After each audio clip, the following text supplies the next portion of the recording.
किसी जाति में नहीं जीता, मैं स्वयं में जमात वाला व्यक्ति हूं।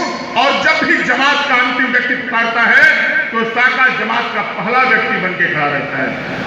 उस विधा का पोषक हूं मैं। हर दिन दीन दुखी दलित असहाय के साथ खड़ा रहता है गुड्डू बाबू। जाति धर्म मजहब में नहीं जीता। और आदरणीय अखिलेंद्र भैया ने जाते जाते एक बात कह दी, गुड्डू बाबू, कौन बाबू, मैं आया तो पहली बार हूं आदरणीय रमेश भैया विद्यालय में, लेकिन आपके विद्यालय के स्वरूप को अंदर से देखने वालों की आंखों से बाहर देखता रहता हूं मैं। जैसे नवनीत पाठक जी बार बार आपकी चर्चा करते रहते हैं, आपकी करते हैं, कभी सतीश बाबू की करते हैं, कभी राम कुमार भैया की करते हैं, कभी जयप्रकाश भैया की करते हैं, तो सबको जानता हूं। कभी राजेश भाई की चर्चा करते हैं। नवनीत पाठक की आंखों से मैं आपके विद्यालय को रोज रोज अंदर से हर कमरे को देखता रहता हूं। जैसे सीसीटीवी कैमरा है वो आपके नवनीत पाठक जी, वो सीसीटीवी है इस विद्यालय के, तो बताते रहते हैं मुझे। और जाते जाते इस मंच से मेरे जीवन का बड़ा मंच हो सकता है। जैसे हमके राज परिवार से हमारे बाबूजी के भी बहुत सहयोग मिलत रहल बा, बहुत आशीर्वाद मिलत रहल बा। रतसिया कोठी से, अभयानंद शिक्षा संस्थान से, बाबू बैजनाथ सिंह महाविद्यालय से, और उसी क्रम में इन सारे राज परिवारों का आशीर्वाद मुझे भी मिलता रहता है। और मैं घूम के आशीर्वाद लेने की तबीयत का और उस व्यवस्था का पोषक भी हूं मैं, और उस चरित्र का कायल भी हूं मैं। सबको आशीर्वाद लेते रहना चाहिए।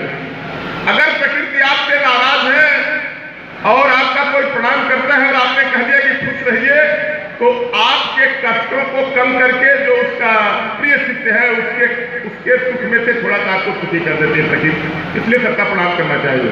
प्रणाम से परिणाम बदल जाता है और डूबती हुई कश्तियों को सहारा तिनके से मिल जाता है। इसलिए कब कहां कौन किसका सहारा बन जाए। और मैंने तो देखा है टाइटैनिक को डूबते हुए 1902 के इतिहास में पढ़ा है। तूफान में बलदेव जी कश्तियां और गुरूर में हस्तियां टूट जाती हैं।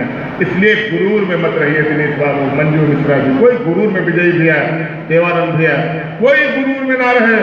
आप जितना ही सहज होंगे समाज उतना ही आपको बल देगा।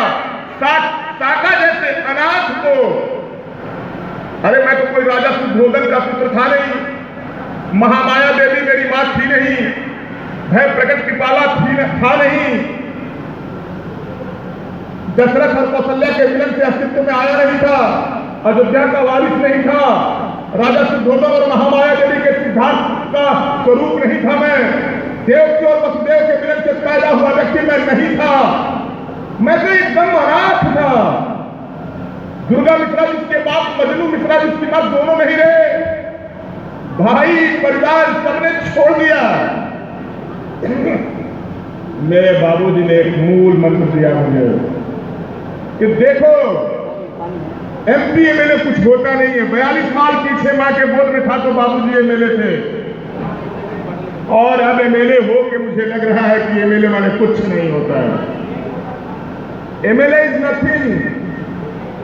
आप अपनों के बीच में, जोरहा बाबा तो एमएलए नहीं रहे, सिटी के साइंस तो एमएलए नहीं रहे, स्वामी विवेकानंद तो एमएलए नहीं रहे, संत विनोबा तो एमएलए नहीं रहे, संत विनोबा भाले, बाबा राघव दास तो बाद के दिनों में रहे, अनंत महाप्रभु तो संत एमएलए नहीं रहे।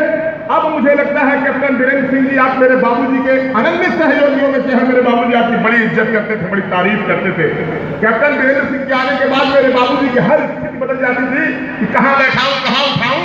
और मैं आपको जब देखता हूं तो लगता है कि बाबूजी को ही देख रहा हूं। तो अब मुझे लगता है वीरेंद्र चाचा कि विधायक माने कुछ है ही नहीं है। और बरहद चाहे वो देवरिया हो, रुद्रपुर हो, रामकुंडा खाना हो, भाजपा रानी हो, कोई भी विधानसभा पत्थर देवा हो,